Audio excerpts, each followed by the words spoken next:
La restitution des avoirs issus de la corruption transnationale. Pourquoi une proposition de loi?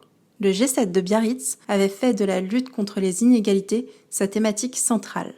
Pour l'ONG Sherpa, les pays ont pourtant manqué une occasion de se saisir de la question de la restitution des avoirs détournés. En 2016, un rapport d'Europol estimait que 1,1% seulement des avoirs criminels étaient réellement confisqués dans l'Union européenne.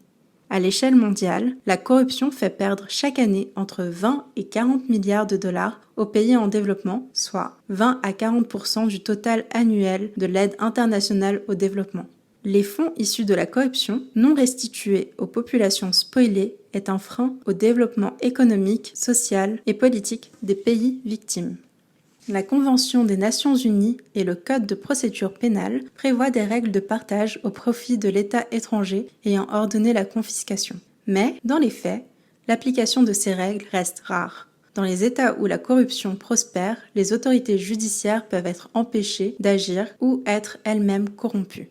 La CNUCC prévoit, dans les cas de soustraction de fonds publics ou de blanchiment de fonds publics soustraits, la restitution des biens confisqués à l'État partie requérant. Dans le cas du produit de toute autre infraction, l'État où se trouvent les avoirs illicites doit restituer les biens confisqués à l'État partie requérant si celui-ci fournit des preuves raisonnables de son droit de propriété antérieur sur les dits biens ou si l'État partie requis reconnaît un préjudice à l'État partie requérant. En France, la proposition de loi relative à l'affectation des avoirs issus de la corruption prévoit la création d'un fonds destiné à recueillir les recettes provenant de la confiscation des biens détenus par des personnes étrangères issues de la corruption transnationale et l'affectation des sommes recouvrées et du produit de la vente des biens confisqués à l'amélioration des conditions de vie des populations, le renforcement de l'état de droit, la lutte contre la corruption.